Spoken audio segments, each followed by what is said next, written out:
അതിന്റെ താഴേക്കിടയിൽ പഞ്ചായത്തും വാർഡും വരെയുള്ള ഭരണകേന്ദ്രങ്ങൾ ഉൾപ്പെടെ ദുനിയാവിന്റെ ഭരണകേന്ദ്രങ്ങൾ പരിശോധിച്ചാൽ സംഘടനകളുടെ തലപ്പത്തിരിക്കുന്ന അധികാരിവർഗത്തിന്റെ കസേരയിൽ നിന്നുകൊണ്ട് സംഘടനയ്ക്ക് വേണ്ടി പണപ്പിരിവ് നടത്തുന്ന, ലോകത്തിന്റെ നാനാഭാഗത്ത് പല ആവശ്യങ്ങൾ പറഞ്ഞുകൊണ്ട് പണം തെണ്ടിയും യാചിച്ചുമുണ്ടാക്കിയിട്ട് അനീതിയുടെ കരാളഹസ്തങ്ങൾ കൊണ്ട് സമുദായത്തിന്റെ ആദർശത്തെ കൊലയ്ക്ക് കൊടുക്കുന്ന, മൃഗതുല്യരായി ജീവിക്കുന്ന വിഭാഗത്തിന് മുന്നിൽ എന്റെ പ്രിയപ്പെട്ടവരെ, അള്ളാഹുവിന്റെ പള്ളിയുടെ ഭരണമേറ്റെടുത്തുകൊണ്ട് പള്ളിയുടെ പൊതുമുതൽ പോലും കൈയിട്ട് വാരിയിട്ട് കുംഭവീർപ്പിക്കുന്ന, ആ നാട് മുഴുവനും ശാപം വാങ്ങിക്കൊടുക്കുന്ന തരത്തില് പൈശാചിക ബാധയേറ്റവരെ പോലെ ജീവിക്കുന്ന ഒരു വിഭാഗത്തിന് മുന്നിൽ ഈ ലോകം മുഴുവനും ആർത്തിയോടെ ആഗ്രഹിച്ചു പോകുന്ന നീതിമാനെ കുറിച്ച് എങ്ങനെ എന്റെ പ്രിയപ്പെട്ടവരെ നമുക്ക് ചർച്ച നടത്താതിരിക്കാൻ എങ്ങനെയാണ് സാധിക്കുക?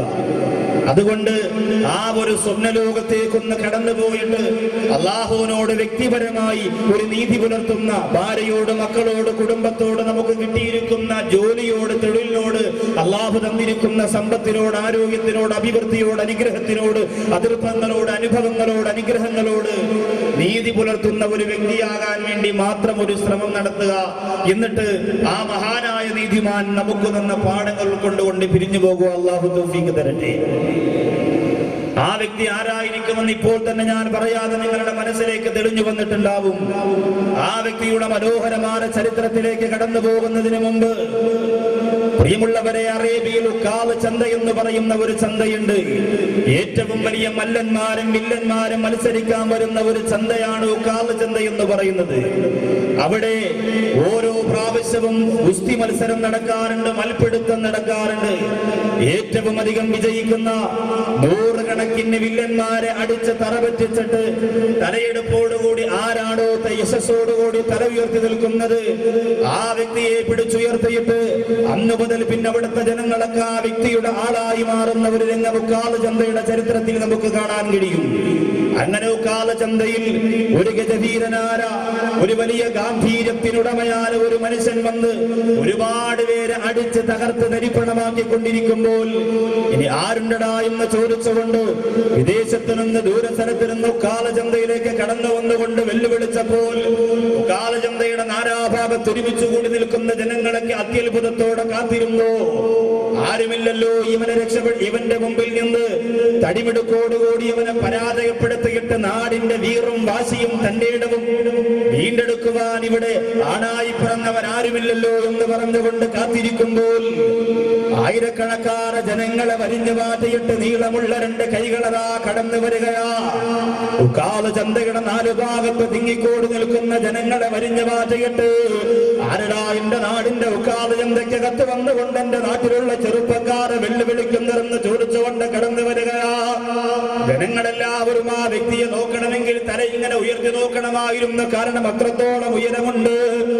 ആ ശബ്ദം കിലോമീറ്ററുകൾക്ക് അപ്പുറത്ത് നിന്ന് തന്നെ ജനങ്ങൾക്ക് കേൾക്കാൻ കഴിയുന്ന അത്രത്തോളം ഗാംഭീര്യമുണ്ട്.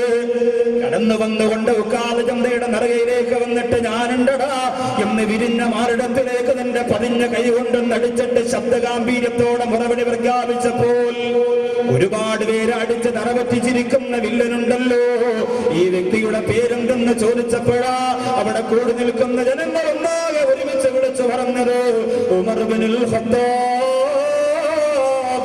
ഉമർ ബിനുൽ ഖത്താബ്. എല്ലാവരും പറഞ്ഞു ഖത്താബിന്റെ മകൻ ഉമറാണ്, ഇനി അവന് രക്ഷയില്ല. കാരണം ഖത്താബിന്റെ മകൻ ഉമർ എന്ന് പറഞ്ഞാൽ, ഞാൻ അങ്ങനെ ആദ്യം പറയുന്നത് നിങ്ങൾ തറദിയത്ത് പറയാതിരിക്കണ്ട, അന്ന് ഇസ്ലാം മതം സ്വീകരിച്ചിട്ടില്ലായിരുന്നു. ഞാൻ എന്റെ ചരിത്രത്തിന്റെ വിശ്വാസത്തിന്റെ ഭാഗത്തേക്ക് കിടക്കുമ്പോൾ മാത്രമാണ് പൂർണ്ണമായും തറദിയത്ത് പറയുമ്പോൾ ആ ചരിത്രത്തിന്റെ സുഖം വരും. അതുകൊണ്ടാണ്, പിന്നെ അല്ലാതെ അതിനുവേണ്ടി നാളെ എനിക്ക് ഉൾപ്പെടാൻ വേണ്ടി നടക്കണ്ട. ക്ലിപ്പിന്റെ കാലമാണ് അത് ആദ്യമേ പറഞ്ഞ പിന്നെ കുഴപ്പമില്ല, ഇതവരിടൂല, അതാ പ്രശ്നം. അപ്പോ ഉമർ ബിൻ ഖത്താബ് റളിയല്ലാഹു തആല അൻഹുവാണ് ഉക്കാൽ ചന്തയിലേക്ക് കടന്നു വന്നത്. അന്ന് ഇസ്ലാം മതം സ്വീകരിച്ചിട്ടില്ലായിരുന്നു. ഏറ്റവും വലിയ വീമ്പിളക്കയിട്ട് ഉക്കാൽ ചന്തയുടെ നടുമധ്യഭാഗത്ത് നിൽക്കുന്ന വില്ലനെ സെക്കൻഡുകൾ കൊണ്ട് അടിച്ചവശനാകയിട്ട് തന്റെ വലത്തേ കൈ ആ അടിച്ചമർത്തപ്പെട്ട ബില്ലാലി വില്ലന്റെ നെഞ്ചത്തേക്ക് കാലെടുത്ത് വെച്ചിട്ട് പറഞ്ഞു, ഇവിടെ ഉമറിനെക്കാളും ഗാംഭീര്യമുള്ള ഒരുവനെ ഒരു ഉമ്മയും വെച്ചിട്ടില്ലടാ, എന്ന് പറഞ്ഞിട്ട് ജനങ്ങളുടെ കയ്യടി വാങ്ങി ജനങ്ങൾ ഉമറിനെ എടുത്തുയർത്താൻ പോകുമ്പോൾ ഉമർ പൊങ്ങുന്നില്ല. 1000 പേര് പിടിച്ചാലും പൊങ്ങത്തില്ല. നമ്മുടെ നാട്ടിൽ ഇഞ്ചക്ഷൻ വെച്ച കോഴി എന്നതല്ല ഉമർ. നമ്മളെങ്ങനെയാണ് ഏത് ഭാഗത്തൂടെ കഴിക്കുന്നു ആ ഭാഗം മാത്രം പിരിവ് ഇങ്ങനെ വരും. അതെങ്ങനെയാണ്? അപ്പൊ ഇത് അന്നത്തെ ആ രീതിയിലുള്ളതല്ല. പിറന്നപ്പോ തന്നെ അങ്ങനെ ഒരു ആരോഗ്യവും അങ്ങനെ ഒരു തന്റെ ഇടവും അല്ലാഹു സുബ്ഹാനഹു വ തആല ഉമറിന് കൊടുത്തിരുന്നു എന്നതാണ് ചരിത്രം. ഈ വ്യക്തിയെ കുറിച്ചാണ് നമ്മൾ ചർച്ച ചെയ്യാൻ പോകുന്നത്. യുവാക്കളൊക്കെ ഇപ്പൊ ചിന്തിക്കും, അള്ളാഹുയെ പടച്ചവനെ ഇന്ന് നല്ല അടിപൊളിയായിരിക്കുന്ന തകർത്ത് തരിപ്പണമൊക്കെ അങ്ങനെയൊന്നും ചിന്തിക്കണ്ട.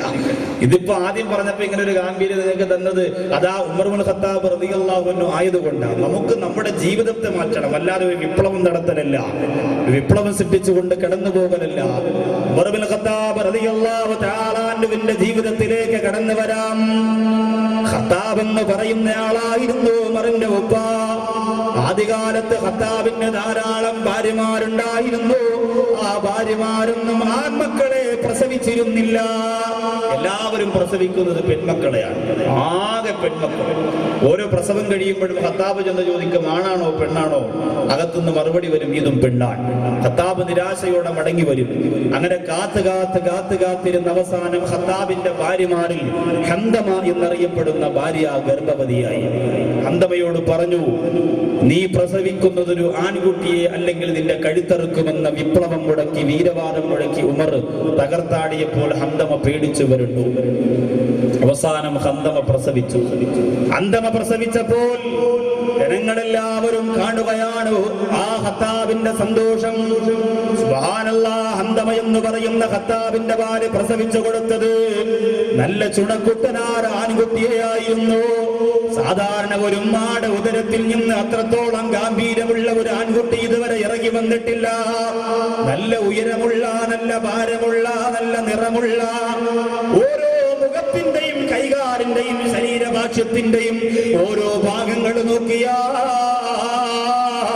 ഒരു മനുഷ്യ കുഞ്ഞിനെ കിട്ടാവുന്നതിൽ വെച്ച് ഏറ്റവും വലിയ ശരീരം കൊടുത്തുകൊണ്ട് അല്ലാഹു പടച്ചതമ്പുരാൻ ഹന്തമ എന്ന പെണ്ണിന്റെ ഉദരത്തിലൂടെ ലോകത്തിന് സമ്മാനിക്കുകയാ. സയ്യിദുനാ ഉമർ ഇബ്നുൽ ഖത്താബ് റളിയല്ലാഹു തആല അൻഹു. ഖത്താബ് ഓടി വന്നിട്ട് ഹന്തമയെ വാരിപ്പുണർന്നു. എന്നിട്ട് ഹന്തമയോട് പറഞ്ഞു, ഇന്നു മുതൽ എന്റെ ഭാര്യമാരിൽ ഏറ്റവും അധികം സ്നേഹം എനിക്ക് നിന്നോടാണ്. എന്തുകൊണ്ടാ? എനിക്ക് ഇങ്ങനെ ഒരു ആൺകുട്ടിയെ തന്നത്. ഖത്താബ് എന്തിനാണ് ആൺകുട്ടിയെ കിട്ടാൻ വേണ്ടി കാത്തിരുന്നതെന്നറിയോ? ഖത്താബിന്റെ ആടിനെയും മാടിനെയും ഒട്ടകത്തെയും മേയ്ക്കാൻ വേണ്ടിയിട്ടാണ്. ഇന്ന് നമ്മുടെ കാലഘട്ടത്തിൽ ഉപ്പമാർ ആഗ്രഹിക്കുന്ന പോലെ വലിയ വ്യത്യാസമൊന്നുമില്ല. ഉസ്താദ് തങ്ങളവറുകൾ പ്രസംഗിച്ചപ്പോൾ പറഞ്ഞില്ലേ, 6-ാം നൂറ്റാണ്ട് വന്നുപോയോ എന്ന് ഞാൻ ചിന്തിച്ചു പോകുന്നു എന്ന് പറഞ്ഞത് സത്യമാണ് യഥാർത്ഥത്തിൽ. ഇന്ന് മക്കൾ പറന്നു വീഴുമ്പോ ഭാര്യയുടെ കവളത്ത് മുത്തം കൊടുത്തിട്ട് പറയും, ജുനൈദോ 50 ലക്ഷവും മറ്റേ കാറും. മറ്റേ കാറെന്ന് പറഞ്ഞാൽ മോന്റെ സമയമാകുമ്പോ ഏത് കാറാണ് ആ കാർ, അതാണ് മറ്റേ കാറെന്ന് പറഞ്ഞത്. ഇപ്പൊ പറയുന്ന കമ്പനി ആയിരിക്കുമല്ലോ അന്ന്. അതുകൊണ്ടാണ്. അപ്പൊ ഇത് നമ്മൾ ആഗ്രഹിക്കുന്ന പോലെ ഖത്താബ് ചിന്തിച്ചത് ഉമറിനെ കൊണ്ടൊരു സാമ്പത്തിക വളർച്ചയാണ്. അല്ലാതെ ഖത്താബിന്റെ പിതാവായിട്ട് ഇങ്ങനെ ഉമറിന്റെ പിതാവായിട്ട് ഇങ്ങനെ നിഴഞ്ഞിരിക്കാറില്ല. ഖത്താബ് ചിന്തിച്ചത് ഉമറെന്ന് പറയുന്ന പൊന്നുപോലെ വളർത്തിയെടുക്കണം, അറേബ്യയിലെ ഏറ്റവും വലിയ തന്റെയും കച്ചവടക്കാരനുമാക്കണം, ആയിരക്കണക്കിന് 10,000-കണക്കിന് ആടുമാടുകളുടെ മുതലാളിയാക്കി മാറ്റണം. അതുകൊണ്ട് ഹന്തമാ, എനിക്കൊരു സുന്ദരനായ ആൺകുട്ടിയെ സമ്മാനിച്ചത് സന്തോഷമെന്ന് പറഞ്ഞ് ഹന്തമയെ ഖത്താബ് എന്ന് പറയുന്ന ഉമറിന്റെ പിതാവ് വാരിപ്പുണരുകയാണ്. കുഞ്ഞുനാൾ മുതൽ തന്നെ ആടിനെ മേക്കാൻ പഠിപ്പിക്കുകയാണ്. പിതാവും മകൻ എന്താവണമെന്ന് ആഗ്രഹിക്കുന്നുവോ ആ രീതിയിലുള്ള പിന്നെ വളർച്ചയുടെ മേഖലകളാണ് തുറന്നു കൊടുക്കുക. മോനെ ഹാഫിളാക്കണമെങ്കിൽ കുഞ്ഞുനാൾ മുതൽ എന്ത് ചെയ്യും? ഖിറാഅത്തിന്റെ കാസറ്റുകൾ വാങ്ങിയിട്ട് കേൾപ്പിച്ചു കൊടുക്കും. ഇവിടെ ഖിറാഅത്ത് നടത്തിയ പ്രിയപ്പെട്ട ആ സഹോദരൻ അല്ലാഹു ദീർഘായുസ്സും ആരോഗ്യവും ആഫിയത്തും കൊടുത്ത് അനുഗ്രഹിക്കട്ടെ. ഖുർആൻ നമ്മുടെ മനസ്സിലേക്ക് തെളിനീര് പോലെ വെയ്തിറങ്ങുമ്പോൾ അല്ലാഹു തരുന്ന മാറ്റം അതൊരു വലിയ മാറ്റമാണ്. അത് ഓതേണ്ടതുപോലെ ഓതുമ്പോൾ തരുന്ന ഒരു വല്ലാത്ത സുഖം അത് ഖുർആനിന് മാത്രം അല്ലാഹു കൊടുത്തിരിക്കുന്ന ഏറ്റവും വലിയ പ്രത്യേകതയാണ്. അപ്പൊ ആസുലാക്കാൻ ആഗ്രഹിക്കുന്നവർ മക്കളെ ആ രീതിയിൽ, ആലിമാക്കാൻ ആഗ്രഹിക്കുന്നവർ മക്കളെ ആ രീതിയിൽ, ഡ്രൈവറാക്കാൻ ആഗ്രഹിക്കുന്നവർ മക്കളെ ആദ്യം വടിയിൽ പിടിച്ചിരുത്തി വണ്ടിയൊക്കെ ഒന്ന് സ്റ്റിയറിംഗ് ഒക്കെ ഒന്ന് പിടിപ്പിച്ച് ഗിയറൊക്കെ ഒന്ന് മാറ്റി ആ രീതിയിൽ അങ്ങോട്ട് കൊണ്ടുപോകും.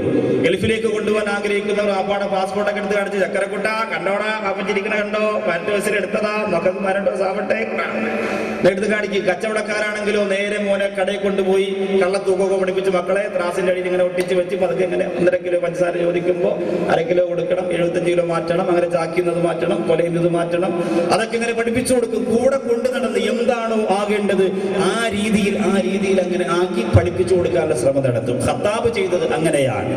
ഉമറിനെ പറഞ്ഞു വിടുകയാണ്. 8 വയസ്സ് പ്രായമുള്ളപ്പോഴും 100 കണക്കിന് ആടുകളെ കൊടുത്തിട്ട് ഉമറിനെ മലഞ്ചെരുവിലേക്ക് പറഞ്ഞു വിടുകയാണ്. എന്നിട്ടോ ഒരു ദിവസം ഒരു ആട് നഷ്ടപ്പെട്ടു പോയി മടങ്ങി വന്നപ്പോൾ ഉമർ കൊണ്ടുപോയ ആടിന്റെ എണ്ണത്തിലൊന്ന് കുറവ് വന്നപ്പോൾ പിൽക്കാലത്ത് ഉമർ ഇബ്നുൽ ഖത്താബ് റളിയല്ലാഹു അൻഹു ഇസ്ലാം സ്വീകരിച്ചതിന് ശേഷം തന്റെ പ്രിയപ്പെട്ട സഹാബത്തിന്റെ കൂടെ നജ്റാൻ പർവ്വതത്തിന്റെ മുകളിലേക്ക് കടന്നു വരികയാ. എന്നിട്ടൊരു ഭാഗത്തിരുന്നു കൊണ്ട് ഉമർ ഇബ്നുൽ ഖത്താബ് റളിയല്ലാഹു തആല അൻഹു കരയുകയാ. സഹാബത്ത് ചോദിച്ചു, എന്തിനാ പ്രിയപ്പെട്ടവരെ അവിടെ നിന്ന് കരയുന്നത്? ഞങ്ങളാരും ഒന്നും പറഞ്ഞില്ലല്ലോ, അങ്ങേക്കെന്ത് സംഭവിച്ചു പോയെന്ന് ചോദിച്ചപ്പോൾ നജ്റാൻ പർവ്വതത്തിന്റെ മുകളിൽ നിന്നുകൊണ്ട് പാറയുടെ പുറത്തേക്ക് തന്റെ കൈകൊണ്ട് തടവിയിട്ട് പറയുകയാണ്. ഇസ്ലാമിക ചരിത്രത്തിലേക്ക് കടന്നു വന്നതിന് ശേഷം ഉമർ ഇബ്നുൽ ഖത്താബ് റളിയല്ലാഹു അൻഹു പറയുന്നു, എന്റെ ചെറിയ പ്രായത്തിൽ 100 കണക്കാറ് ആട്ടിൻപറ്റങ്ങളെ തന്നുകൊണ്ട് എന്റെ ഖത്താബ് എന്ന് പറയുന്ന പിതാവെന്നെ പറഞ്ഞു വിട്ടപ്പോൾ ഒരാട് നഷ്ടപ്പെട്ടു പോയതിനു വേണ്ടി ഈ പർവ്വതത്തിന്റെ മുകളിൽ കിടത്തിയിട്ട് ചാട്ടവാറുകൊണ്ട് എന്നെ പിതാവെന്നെ ഉപദ്രവിച്ചിട്ടുണ്ട്. അന്ന് എന്റെ ശരീരം പൊട്ടിപ്പോയിട്ടുണ്ട്, എന്റെ ശരീരത്തിൽ നിന്ന് രക്തം പൊടിഞ്ഞ് ഈ പർവ്വതത്തിലേക്ക് വീണുപോയിട്ടുണ്ട്. അതിവിടെയാണ് സഹാബത്തേ. ഭാര്യയോടായിരുന്നു സ്നേഹം, മകനോട് വലിയ സ്നേഹമൊന്നുമില്ല. മകനെ ശരിക്കും ഉപദ്രവിക്കുമായിരുന്നു, മകനെ ശരിക്കും അടിക്കുകയും ഇടിക്കുകയൊക്കെ ചെയ്യുമായിരുന്നു. യഥാർത്ഥത്തിൽ മക്കളെ വളർത്തുമ്പോൾ 10 വയസ്സിന് മുമ്പ് മക്കളെ ഉപദ്രവിക്കാൻ പാടില്ല എന്ന്. 10 വയസ്സിന് മുമ്പ് മക്കളെ നിങ്ങൾ അടിച്ചാൽ നിങ്ങൾ മരിക്കുന്നതിന് മുമ്പ് നിങ്ങളെ മക്കൾ നിങ്ങളെ തിരിച്ചടിക്കുമെന്ന് അബൂ ഹാമിദുൽ ഗസാലി റളിയല്ലാഹു തആല അൻഹു പറഞ്ഞിട്ടുണ്ട്. അള്ളാഹു നമ്മയൊക്കെ കാത്തിരക്ഷിക്കട്ടെ. മക്കളൊക്കെ എന്ന് പറയാം, അളിയാ രക്ഷപ്പെട്ടടാ, ഇന്ന് മുതൽ കുങ്കുമപ്പൂ കാണുമ്പോൾ റിമോട്ട് എടുത്തിട്ട് പോയാൽ ഒന്നും നുള്ളൂല. നീ ഏത് മസാല പറഞ്ഞാലും ആ സമയത്ത് എന്ന് കയറി കൊടുത്താൽ കഴുത്ത് കോഴി ഇങ്ങനെ കഥവിന്റെ ഇടയിൽ വെച്ച് ഞെരിക്കണ പോലെ ഞെരിക്കും. ഉമ്മമാർക്ക് അത് മാത്രം സഹിക്കത്തില്ല. സീരിയൽ കാണാൻ സമയത്ത് നിങ്ങൾ ആരും ചെന്ന് ഉപദ്രവിക്കാൻ ചെന്ന ആരാണെങ്കിലും പണിയാണ്. ഒരു സഹോദരനോട് പറഞ്ഞ, ഉസ്താദ് സീരിയലിനെ കുറിച്ച് നിങ്ങൾ ഇനി പറയരുത്, കാരണം അവർ കാണൽ നിർത്തിക്കഴിഞ്ഞാൽ നമ്മുടെ സമാധാനം പോകും. അത്രയും സമയത്തെങ്കിലും നമ്മളിത് സമാധാനമായിട്ട് പുറത്തിരുന്നോട്ടെ എന്നാണ്, അവർ കണ്ടോട്ടെ എന്നാണ് അദ്ദേഹം പറയുന്നത്.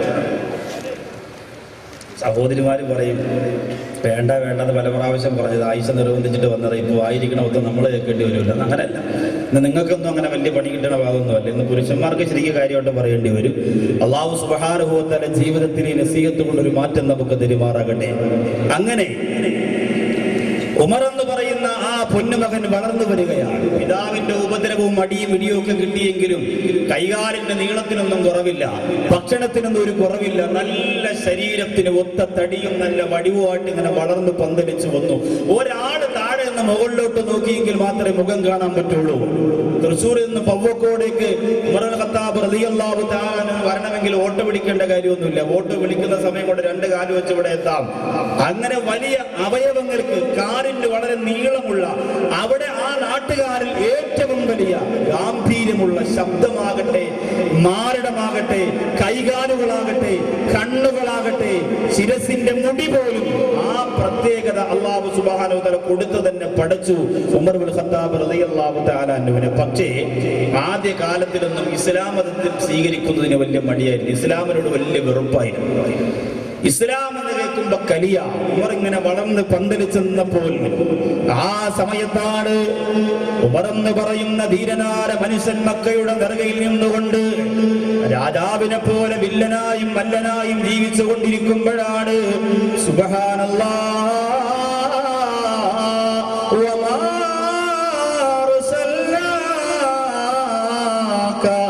ഇല്ലാ റഹ്മത്തൻ ലിൽ ആലമീൻ.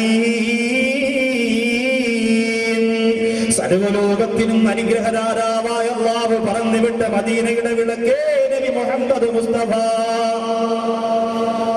സ്വലാത്തിന് വീര്യം കുറയരുത്. പട്ടാഭിയുടെ പരിസരത്ത് പണപ്പെരുപ്പത്തിൽ പലരും സ്വലാത്തിൽ നിന്ന് മാറിപ്പോകുമ്പോ എന്റെ മുമ്പിലിരിക്കുന്ന പാവപ്പെട്ടവരെ നമ്മുടെ മനസ്സ് മാത്രമാർഗം പണയപ്പെടുത്തരുത്. നമ്മുടെ ഹൃദയം കൊടുത്തിരിക്കുന്നത് ആർക്കാ? ലോകത്തിന്റെ നേതാവ് നബി മുഹമ്മദ് മുസ്തഫ. നമ്മുടെ മനസ്സ് കൊടുത്തിരിക്കുന്നത് ആർക്കാ? മക്കയുടെ സമ്മാനമേ നബി മുഹമ്മദ് മുസ്തഫ. നമ്മുടെ ജീവിതം കൊടുത്തിരിക്കുന്നത് ആർക്കാ? മദീനയുടെ സൗന്ദര്യമേ നബി മുഹമ്മദ് മുസ്തഫ. ആ വിഷയത്തിൽ ഒരു അണുകിട പോലും എന്റെ പ്രിയപ്പെട്ടവരെ വിട്ടുവീഴ്ചയ്ക്കൊരുങ്ങല്ലേ. ലോകം എത്ര പുരോഗമിച്ചാലും ആ വിഷയത്തിൽ മാത്രം ഞാൻ വിട്ടുതരില്ല എന്ന വാശിയോട്, എന്ന തന്റെ ഇടത്തോടെ എന്റെ മുമ്പിലിരിക്കുന്ന ചെറുപ്പക്കാരെ ജീവിക്കണം കേട്ടോ. അല്ലാഹുവിന്റെ റസൂല് കടന്നു വരികയാ. അബൂൽ ഖുബൈസ് പർവതത്തിന്റെ മുകളിൽ കടന്നു നിന്നുകൊണ്ട് ലാ ഇലാഹ ഇല്ലല്ലാഹ് മുഹമ്മദ് റസൂലുള്ളാഹ്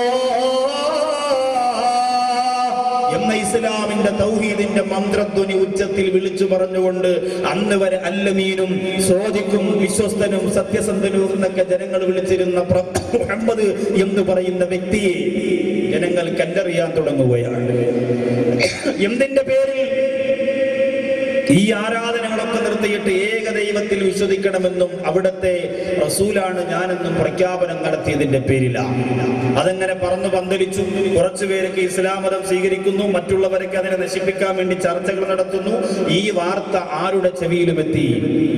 ആ നാട്ടിലെ ജനങ്ങളെ ഒത്തൊരുമയോടുകൂടി നിർത്തിയിട്ട് അവരുടെ മുന്നിൽ വലിയ വിപ്ലവകാരിയായിട്ട് നെളിഞ്ഞു നടക്കുന്ന ഉമറിന്റെ കാതിലേക്ക് എത്തുകയാ. മുഹമ്മദ് എന്ന് പറയുന്ന ഒരു വ്യക്തി പ്രവാചകനായി ചമഞ്ഞുകൊണ്ട് കടന്നു വന്നിട്ടുണ്ട്. ഏകദൈവത്തെ കുറിച്ച് പറയുകയാ. അതുകൊണ്ട് നമുക്ക് സഹിക്കുന്നില്ല, ഇടപെടണമെന്ന് പറഞ്ഞുകൊണ്ട് വരുമ്പോൾ ഉമർ തന്റെ അണികളോട് പറഞ്ഞിരുന്നത് അവരൊരുപാട് വളരാനൊന്നും പോകുന്നില്ല. അവര് വളർന്നാൽ ആ വിവരം ഞാൻ അറിയും. അവരെ നിലയ്ക്ക് നിർത്താൻ എന്നെ കൊണ്ട് സാധിക്കും, നിങ്ങൾ വിഷമിക്കണ്ട എന്ന് പറഞ്ഞ അണികളെയൊക്കെ ഇങ്ങനെ റെഡിയാക്കി നിർത്തി. ആദ്യ കാലഘട്ടത്തിൽ ഇസ്ലാം മതം സ്വീകരിച്ചവരിൽപ്പെട്ട ഒരാളാണ് സെയ്ദ് ബിൻ അംർ റളിയല്ലാഹു തആല. സെയ്ദ് ബിൻ അംർ റളിയല്ലാഹു തആല മുസ്ലിമായിട്ട് സഹാബികളോടൊക്കെ പറഞ്ഞു, ഞാൻ ദഅവത്തിന് വേണ്ടി ഇറങ്ങാൻ പോവാണ്. സഹാബികൾ പറഞ്ഞു, ഇസ്ലാമിന്റെ ശത്രുക്കൾ വളരെ ശക്തരാണ്, പരസ്യമായ പ്രബോധനത്തിന് അല്ലാഹുവിന്റെ റസൂൽ അനുമതി തന്നിട്ടില്ല, അതുകൊണ്ട് കുറച്ചുകൂടി ഒന്ന് സഹകരിക്കണമെന്ന് പറഞ്ഞപ്പോൾ രക്തത്തിളപ്പാണല്ലോ. സെയ്ദ് ബിൻ അംർ റളിയല്ലാഹു അൻഹു പറഞ്ഞില്ല, ഞാൻ എന്റെ ദീനിന്റെ കാര്യം പറയാൻ പോവാണ്. അപ്പൊ പറഞ്ഞു, അവിടെ ഒരു ഉമറുണ്ട്, പിന്നെ അതുപോലെ അബൂജഹലുണ്ട്, അങ്ങനെ കുറെ വ്യക്തികളൊക്കെ ഉണ്ട്, സൂക്ഷിക്കണം, അവരുടെ മുമ്പിൽ ചെന്ന് വിട്ടുപോയാൽ തിരിച്ചു വരാൻ കഴിയൂല, അതൊന്നും എനിക്ക് പ്രശ്നമല്ല, അള്ളാഹിന് വേണ്ടിയല്ലേ എന്നൊക്കെ പറഞ്ഞ് ചാടി അങ്ങോട്ട് ഇറങ്ങി. എന്നിട്ട് ഇങ്ങനെ ഇസ്ലാമിന്റെ ശത്രുക്കളുടെ മധ്യത്തേക്ക് കടന്നു ചെല്ലുകയാ. എന്നിട്ട് അവരോടൊക്കെ പറയുകയാണ്, തറക്കുല്ലാത്ത വൽഉസ്സാ ജമീആ കദാലിക യഫ്അലുർ റജുലുൽ ബസീർ. ലാത്തേ എന്ന് പറയുന്ന ബിംബത്തെ ഞാൻ കളഞ്ഞിരിക്കുകയാ, ഉസ്സ എന്ന് പറയുന്ന ബിംബത്തെ ഞാൻ കളഞ്ഞിരിക്കുകയാ. ഏറ്റവും നല്ല ഉൾക്കാഴ്ചയുള്ള ബുദ്ധിയുള്ളവൻ അതെല്ലാം കളഞ്ഞുകൊണ്ട് ഏകദൈവത്തിന്റെ പിന്നാലെ പോകുമെന്ന് പാട്ടുപാടിയിട്ട് ജനങ്ങൾക്ക് ഉപദേശം കൊടുക്കുമ്പോൾ, ആ പാട്ടുപാടി ചെല്ലുമ്പോൾ സെയ്ദ് ബിൻ അംർ റളിയല്ലാഹു അൻഹു ആദ്യം കാണുന്നത് രണ്ട് വലിയ കാലുകളാണ്. അല്ലാഹു, ഇതെന്താ? നടന്നു നോക്കുമ്പോ മുഖം കാണാൻ പറ്റുന്നില്ല, അങ്ങനെ നിൽക്കുകയാണ്. ആരെ മുമ്പിൽ ആ പാട്ടും പാടി ചെന്ന് വെട്ടുപോയത്? ചില ആൾക്കാർ കണ്ണടച്ച് പാട്ട് പാടിക്കൊണ്ടുപോകും. നേരെ ചെന്നിരുന്നത് ഉമർ ഇബ്നു ഖത്താബിന്റെ മുമ്പിലാ. നോക്കുമ്പോൾ ഒരു വലിയ ഗജവീരനെ പോലെ ഇങ്ങനെ ഉയരമുള്ള ഒരു മനുഷ്യൻ. ഉമർ ചോദിച്ചു, ഇപ്പൊ നീ പറഞ്ഞത് ഒന്നുകൂടെ പറയാൻ പറഞ്ഞു. സെയ്ദ് ബിൻ അംർ റളിയല്ലാഹു അൻഹു വിചാരിച്ചു എന്റെ സ്വരമാധുര്യം കേട്ടുകൊണ്ട് പാടാൻ പറയുന്നതായിരിക്കും. വീണ്ടും പാടുകയാണ്, തറക്കുല്ലാത വൽഉസ്സാ ജമീആ കദാലിക യഫ്അലുർ റജുലുൽ ബസീർ. പറഞ്ഞത് മാത്രമേ ഓർമ്മയുള്ളൂ. രണ്ട് വിരലുകൾ താഴേക്ക് വന്ന് ഇവിടെ നിന്ന് ഇങ്ങനെ ക്ലിപ്പിട്ട് പൊക്കിയെടുത്തോണ്ടെങ്കിൽ വിരല് മാത്രമേ വന്നുള്ളൂ. അപ്പൊ കൈ ഫുള്ളായിട്ട് വന്നിരുന്നെങ്കിൽ എന്തായിരുന്നു അവസ്ഥ? ഇവിടെ രണ്ട് ഭാഗത്ത് മർമ്മമുണ്ട്. മർമ്മം അറിയുന്ന മുസ്ലിയാക്കന്മാരൊക്കെ ഉണ്ട്, സൂക്ഷിക്കട്ടെ എന്ന് ചില ആൾക്കാരൊക്കെ വന്നിട്ട് ബുഖാരിയിലുണ്ടോ ജുമയ്ക്ക് പറഞ്ഞത് എന്ന് ചോദിക്കുമ്പോൾ ചിലപ്പോൾ ശ്രദ്ധിക്കണം. ഈ തരികട ചോദ്യങ്ങൾ ചോദിക്കുന്നവരുണ്ടാവുമല്ലോ, അവരൊക്കെ വളരെ ശ്രദ്ധിക്കണം. മൂസാ നബി അലൈഹി സ്വലാം ഒരടി കൊണ്ടാണ് ഒരാളെ കൊന്നുകളഞ്ഞ കിബിത്തി വർഗത്തിൽപ്പെട്ട ഒറ്റ അടി, അതോടുകൂടി ഖത്തം പോവുകയാണ്. അതുകൊണ്ട് നിങ്ങൾ വിചാരിക്കും മുസ്ലിയാക്കന്മാർക്കൊന്നും അറിയത്തില്ല, അവരിങ്ങനെ പള്ളിക്കകത്ത് വല്ലതും നിന്ന് ജവറിൻ്റെ അകത്ത് ഇങ്ങനെ ഒതുങ്ങി കൂടി ദിക്കറും ചൊല്ലി നടക്കാണെന്ന് വിചാരിക്കരുത്. ചിലപ്പോൾ ഇങ്ങനെ കൂനിക്കൂനിയൊക്കെ ദിക്കറും ചൊല്ലിയൊക്കെ നടക്കും. പക്ഷെ 3 നിന്നത് തന്നാൽ ചിലപ്പോൾ അത് മാത്രമേ ഉണ്ടാവുള്ളൂ. 3-ാം പാത്തി പോലും എന്ന ഡേറ്റ് മക്കൾ മറന്നു പോകുന്ന തരത്തിലായിരിക്കും മരണം. ഞാൻ പറഞ്ഞത് വേറൊന്നും കൊണ്ടല്ല, ചില ആൾക്കാർക്ക് മുസ്ലിയാക്കന്മാരെന്നൊക്കെ പറഞ്ഞ ഒരു ചൊറിച്ചിൽ പോലെയാണ് അല്ലേ. മുസ്ലിയാരി വീട്ടിൽ അത് മാറ്റണം. അത് ഈ സമുദായത്തിനെ മാറ്റണം. വളരെ അത്യന്താപേക്ഷിതമാണ്. ഇന്ന് ഏറെക്കുറെയൊക്കെ മാറിയിട്ടുണ്ട്. പിന്നെ അതിനിടയിലുള്ള കപടന്മാരെ തിരിച്ചറിയാൻ തെക്കു ഭാഗത്തുള്ളവരെക്കാളും അതിനുള്ള കഴിവ് നിങ്ങൾക്കാണെന്ന് എനിക്ക് നല്ലതുപോലെ അറിയാം. ഞാൻ നിങ്ങൾക്ക് പഠിപ്പിച്ചു തരേണ്ട കാര്യമില്ല. തെക്ക് ഭാഗത്തൊക്കെ ചിലപ്പോൾ ഇച്ചിരി ആ വിഷയത്തിലെത്തി കഴിവ് കുറവായിരിക്കും. പക്ഷെ വടക്കു ഭാഗത്ത് കപടന്മാരെ തിരിച്ചറിയാൻ വലിയ കഴിവാണ്. അത് നിങ്ങൾക്ക് തന്നെ ഉണ്ടെന്ന് മനസ്സിലാക്കിയുണ്ട്. പിന്നെ ഞാനത് വിശദീകരിക്കേണ്ട കാര്യമില്ല. 2 പേരും ഇങ്ങനെ താഴ്ന്നു വന്ന് ഒരാൾ ഉയർത്തിക്കൊണ്ടങ്ങ് പോയി. ഇനി അത് പറയോടാന്ന് ചോദിച്ചു. അതിന് മറുപടി പറയണമെങ്കിൽ താഴെ ഇറക്കണ്ടേ? നാക്കൊക്കെ വെളിയിൽ വന്ന് നിൽക്കാൻ, കൈകാലിട്ട് ഇങ്ങനെ അടിക്കാണ്. പരുന്തിന്റെ വിരൽത്തുമ്പിൽ ഇങ്ങനെ കോഴിക്കുഞ്ഞ് വെട്ടമാതിരി തറയിൽ ഇറക്കിയത് മാത്രമേ ഓർമ്മയുള്ള ഒരൊറ്റ ഓട്ടമാണ്. ഇലാ ഹദറത്ത് റസൂലുള്ളാഹി സ്വല്ലല്ലാഹു അലൈഹി വസല്ലം. ജീവൻ കിട്ടിയതുപോലെ കൊണ്ടൊരൊറ്റ ഓട്ടമാണ്. പിന്നെ ആ ഭാഗത്തേക്ക് വന്നിട്ടില്ല. ഓടുന്ന സമയത്ത് ഉമർ എന്ന് പറയുന്ന ഗാംഭീര്യമുള്ള ശബ്ദത്തിന്റെ ഉടമ പറഞ്ഞു, ഇനി മേലാൽ എന്നോടെന്നല്ല മക്കയുടെ തെരുവോരത്ത് ഏതെങ്കിലും ഒരാളുടെ മുഖത്ത് നോക്കിയിട്ട് ഇസ്ലാമിനെ കുറിച്ച് നീ പറഞ്ഞാൽ പിന്നെ പറയാൻ ആ നാവ് കാണില്ല. ആ നാവ് ഉമറിന്റെ വിരൽത്തുമ്പിൽ ഞാൻ കറക്കിയെടുക്കുമെന്ന് പറഞ്ഞ് വീരവാദം മുഴക്കി. കേട്ട ഉടനെ അയാൾ ഓടി രക്ഷപ്പെട്ടു. സയ്യിദ് ബിൻ റളിയല്ലാഹു തആല. ഈ വ്യക്തിയുടെ മുന്നിൽ എങ്ങനെ ഇസ്ലാം വളരും? നിങ്ങൾ ചിന്തിച്ചു നോക്കി. ഈ വ്യക്തിയുടെ മുന്നിൽ എങ്ങനെ ഇസ്ലാം വളരും? സഹാബികളൊക്കെ ഒന്നാകെ സങ്കടം പറഞ്ഞു. രക്ഷയില്ല, സമാധാനമില്ല. ആ സമയത്ത് അല്ലാഹുവിന്റെ റസൂൽ നബി മുഹമ്മദ് മുസ്തഫ സല്ലല്ലാഹു അലൈഹി വസല്ലമ തങ്ങൾ രാത്രി സമയത്ത് നിറകണ്ണുകളോട് ദുആ ചെയ്യുകയാണ്. അല്ലാഹുവേ, കുറച്ചു പട്ടിണി പാവങ്ങളെ എന്റെ കയ്യിലേക്ക് ഏൽപ്പിച്ചുകൊണ്ട് ആരോഗ്യമില്ലാത്ത, തന്റെ ഇടമില്ലാത്ത കുറെ പാവങ്ങളെ എന്റെ കയ്യിലേക്ക് തന്നുകൊണ്ട് ഇസ്ലാമിനെ വളർത്താമെന്ന് കരുതണ്ട. അല്ലാഹുമ്മ അയ്യിദിൽ ഇസ്ലാം ബിഉമർ ഔ ബിഉമർ ബിനുൽ ഖത്താബ്. അല്ലാഹുവിന്റെ റസൂൽ ദുആ ചെയ്യുകയാണ്. അല്ലാഹുമ്മ അയ്യിദിൽ ഇസ്ലാം ബി അബിൽ ഹക്കം ബിൻ ഹിശാം ഔ ബിഉമർ ബിനുൽ ഖത്താബ്. അല്ലാഹുവേ, ഒന്നെങ്കിൽ അബുൽ ഹക്കമിനെ കൊണ്ട് ഇസ്ലാമിനെ നീ ശക്തിപ്പെടുത്തുക, അല്ലെങ്കിൽ ഖത്താബിന്റെ മകൻ ഉമറിനെ കൊണ്ട് ഇസ്ലാമിനെ നീ ശക്തിപ്പെടുത്തുക. 2 പേരുണ്ട്. അള്ളാന്റെ റസൂൽ ദുആ ചെയ്ത് ചോദിച്ചു വാങ്ങാണ്. അള്ളാന്റെ അടുത്ത് നിന്ന് ചോദിച്ചു വാങ്ങാണ്. അപ്പൊ പിന്നെ അള്ളാഹു ചെറിയ സാധനം കൊടുക്കും. എന്തായാലും നിങ്ങൾ പറയില്ലേ, ഉസ്താദ് അത്തറിനെ കുറിച്ച് ഇങ്ങനെ പറയുന്നു, അപ്പൊ ഒരു ചെറിയ അത്തർ കൊണ്ട് കൊടുത്തു. ഉസ്താദ് നമ്മളോട് അത്തർ ചോദിച്ചാലും എനിക്കൊരു അത്തർ വേണമെന്ന് പറഞ്ഞു. ഉസ്താദ് ചോദിച്ചതല്ലേ, അപ്പൊ ഉഴുതിൻ്റെ തന്നെ ആവട്ടെ എന്ന് പറഞ്ഞു. അപ്പൊ ചോദിക്കുമ്പോൾ നമ്മൾ എത്തി വിലപ്പെട്ടതേ കൊടുക്കും. ചോദിച്ചില്ലെങ്കിൽ ഇരിക്കട്ടെ എന്ന് പറഞ്ഞാൽ ഇന്നിപ്പോ ആരോ ഒരത്തർ തന്നിട്ടുണ്ട്. ഇങ്ങനെയാണ് അത്തർ എന്ന് പറഞ്ഞാൽ. ഇങ്ങനെ അതൊരു സന്തോഷമാണല്ലോ. പറയുമ്പോഴും ഇൽമു പഠിക്കുമ്പോഴും ഒക്കെ അത്തർ ഇങ്ങനെ പോയിട്ട് വളരെ റാഹത്താണ്. മലിക്കുമാം റളിയല്ലാഹു തആല അൻഹു അള്ളാന്റെ ഹബീബ് നബി മുഹമ്മദ് മുസ്തഫ സല്ലല്ലാഹു അലൈഹി വസല്ലം തങ്ങളുടെ ഹദീസ് പറയാൻ തുടങ്ങുമ്പോൾ കിലോമീറ്ററുകൾക്ക് അപ്പുറത്തിരുന്ന ജനങ്ങൾ അറിയുന്ന ദർസുടങ്ങാൻ പോവാണ്. അതിന്റെ സുഗന്ധം വരികയാണ്. അല്ലാഹു തആല ഈ സുഗന്ധം അള്ളാന്റെ ഹബീബിന്റെ സുഗന്ധമായി ആസ്വദിച്ചു മരിക്കാനുള്ള മഹാഭാഗ്യം ഈ വലിയ മജ്ലിസിന്റെ സൗഭാഗ്യം കൊണ്ട്, ബറക്കത്ത് കൊണ്ട് അല്ലാഹു നാം ഏവർക്കും നൽകി അനുഗ്രഹിക്കുമാറാകട്ടെ. ദുആയിരുന്നു ഒരു കുറവും വരുത്തൂല. ആമീനിൽ നിങ്ങൾ ഒട്ടും കുറയ്ക്കരുത്. വലിയ സരസാണ്, പറയാൻ കഴിയില്ല. സയ്യിദന്മാരുണ്ട്, അനാഥ മക്കളുണ്ട്, ഹാഫിദീങ്ങളുണ്ട്, മുത്തഖീങ്ങളുണ്ട്, തഹജ്ജുദ് പോലും മുടക്കാത്തവരുണ്ട്, സുന്നത്ത് നിസ്കാരം കൃത്യമായി നിർവഹിക്കുന്നവരുണ്ട്. ഓരോ ദിവസം 1000-ഉം 10,000-ഉം സ്വലാത്ത് ചൊല്ലുന്ന നാദുകൾ ഈ സരസിലുണ്ട്. അത് മറക്കരുത്. നമുക്ക് അല്ലാഹു ജീവിതത്തിന്റെ ആയുസ്സിൽ തന്ന ഏറ്റവും വലിയ ഒരു സൗഭാഗ്യമാണ് ഈ രാത്രി എന്ന് ചിന്തിച്ച് വേദനയോടുകൂടി ആമീൻ പറയുമ്പോൾ ആ ആമീൻ അൽഹംദുലില്ലാ ആകാശത്തിന്റെ റഹ്മത്തിന്റെ കവാടങ്ങൾ തുറന്ന് അകത്തേക്ക് ഇരച്ച് ഇടിച്ച് കയറണം. എന്നിട്ട് നമുക്ക് ആ പ്രതിഫലം കിട്ടണം. അല്ലാഹു തൗഫീഖ് തരട്ടെ. ഇങ്ങനെ തന്നെ പറയണം, ഇങ്ങനെ തന്നെ അവസാനം വരെ പറയണം.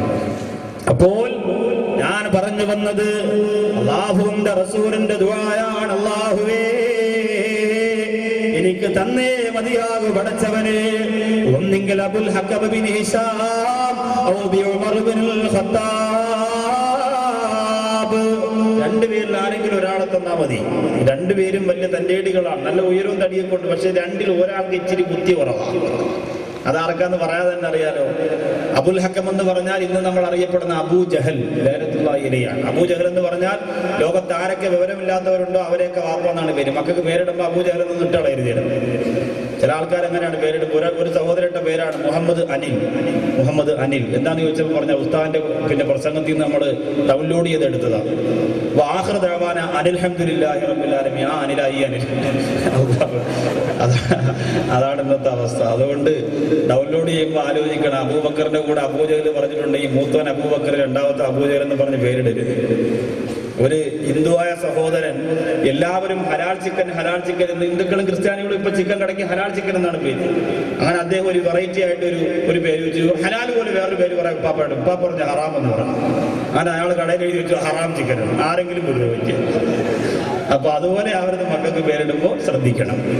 അപ്പൊ അബുൽ ഹക്കം കൊണ്ട് ഉമർ ബിൻ ഖത്താബ് കൊണ്ട് രണ്ടുപേരിൽ ഒരാളെ കൊണ്ട് ഇസ്ലാമിനെ ശക്തിപ്പെടുത്തണമെന്ന് ദുആ ചെയ്യുമ്പോൾ സുബ്ഹാനല്ലാഹ്, അല്ലാഹുവിന്റെ റസൂലിന്റെ ദുആയിൽ പെട്ടതായിരുന്നു അത്.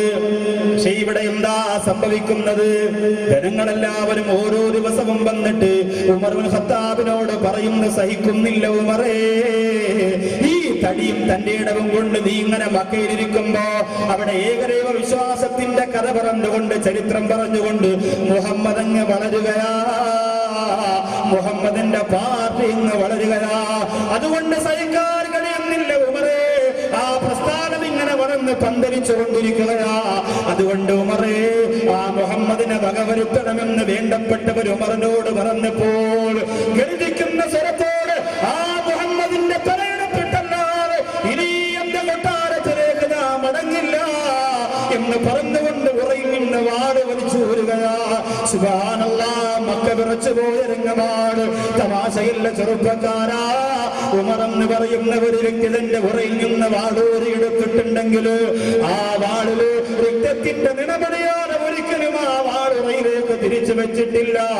പിന്നെ ആർക്കു വേണ്ടിയാ ഈ വാളൂരിയതെന്നറിയോ? ലോകം കടക്കാൻ കാരണക്കാരനായ പ്രവാചകൻ നബി മുഹമ്മദ് മുസ്തഫ സല്ലല്ലാഹു അലൈഹി വസല്ലമ തങ്ങളുടെ തലയെടുക്കുമെന്ന് പ്രഖ്യാപനം നടത്തിയപ്പോ മക്ക വല്ലാതെ അത്ഭുതപ്പെട്ടു പോയി. പ്രപഞ്ചം വല്ലാതെ തനിച്ചുപോയി. തന്റെ വാഹനപ്പുറത്ത് കയറിയിട്ട് ഇങ്ങനെ പാഞ്ഞു വരികയാ. സഹാബികളൊക്കെ വിവരമറിഞ്ഞു പോയി, ഞെട്ടിത്തെരിച്ചു പോയി. എന്ത് ചെയ്യുമല്ല? വിശദീകരിച്ച് പറഞ്ഞാൽ അവസാന വാക്കതിക്ക് ഒന്നല്ല 1000 ദിവസമുണ്ടെങ്കിലും ഖത്താബിന്റെ ചരിത്രം പറഞ്ഞു തീർക്കാൻ കഴിയൂല. എന്റെ പ്രിയപ്പെട്ടവരെ, കഴിയില്ല. ഞാൻ പെട്ടെന്ന് ശരവേഗത്തിലെന്ന് പറഞ്ഞു പോവുകയാ. ഉമർ ബിൻ ഖത്താബ് ചരക്കം പരക്കം പാടുകൊണ്ട് ഓടുകയാ.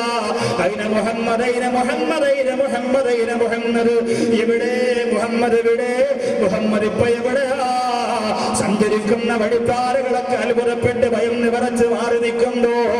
സൂര്യന്റെ വെളിച്ചമേറ്റുകൊണ്ട് പ്രകാശിക്കുന്ന പ്രഭപരത്തുന്ന തിളങ്ങുന്ന വാളും തന്റെ കയ്യിൽ പിടിച്ചുകൊണ്ട് ഇന മുഹമ്മദ് ആ മുഖങ്ങളിൽ വല്ലാതെ ദേഷ്യം തളം കെട്ടി നിൽക്കുകയാ. ആ കണ്ണുകളിൽ വല്ലാതെ തീപാറുകയാ. ആവേശത്തോടെ മുഹമ്മദിന്റെ രക്തമൂറ്റി കുടിക്കാനുള്ള ദാഹത്തെ പോലെ മാൻപേടയെ കണ്ടിട്ട് അതിനെ പിടിക്കാനോടുന്ന സിംഹക്കുട്ടിയെ പോലെ പരക്കം പാഞ്ഞു വരികയാ. സഹാബികളൊക്കെ ഓടി ഒളിക്കുകയാ. വഴിയിൽ കണ്ട ശത്രുക്കളും മിത്രങ്ങളും ഒക്കെ മാറി നിൽക്കുകയാ. അവസാന വരാ ഉമറിന്റെ മുമ്പിലേക്ക് ഉമറിനെ ഏറ്റവും അധികം ഇഷ്ടപ്പെടുന്ന ദുഐം എന്ന് പറയുന്ന ഒരു വ്യക്തി ഉമറിന്റെ വാഹനത്തിന് മുന്നിൽ കൈ കാണിക്കുകയാണ്. അവർ രണ്ടുപേരും വലിയ ബന്ധമാണ്. ദുഐം എന്ന് പറയുന്ന വ്യക്തി എന്തു പറഞ്ഞാലും എത്ര ആളിപ്പടുന്ന ആവേശമാണെങ്കിലും ഒന്ന് ആലോചിക്കാൻ ഉമർ മനസ്സ് വയ്ക്കും. ദുഐം പോകുന്നത് അപകടത്തിലേക്കാണെന്ന് മനസ്സിലാക്കിയപ്പോൾ വണ്ടി കൈ കാണിച്ച് നിർത്തി. എവിടേക്കാ പോകുന്നതെന്ന് ചോദിച്ചു. പറഞ്ഞു, മുഹമ്മദിന്റെ തലയെടുക്കാതെ എനിക്ക് സമാധാനമില്ല. ദുഐം പറഞ്ഞു, വിശ്വസിച്ചവരെ നീ കൊല്ലുമെങ്കിൽ, അല്ലെങ്കിൽ വിശ്വാസത്തിന് കാരണക്കാരായവരെ നീ കൊല്ലുമെങ്കിൽ, നിന്റെ പെങ്ങൾ ഫാത്തിമ എത്രയോ പേരെ ഇസ്ലാമിലേക്ക് കൊണ്ടുവരാൻ വേണ്ടി ക്ലാസ് എടുക്കുന്നവളാണ്. ഉമർ പറഞ്ഞു, എന്റെ പെങ്ങൾ ഒരിക്കലും അങ്ങനെ ചെയ്യൂല. എന്റെ പെങ്ങൾ ഒരിക്കലും ഇസ്ലാമിനെ സ്വീകരിക്കൂല, മുഹമ്മദിനെ അംഗീകരിക്കൂല.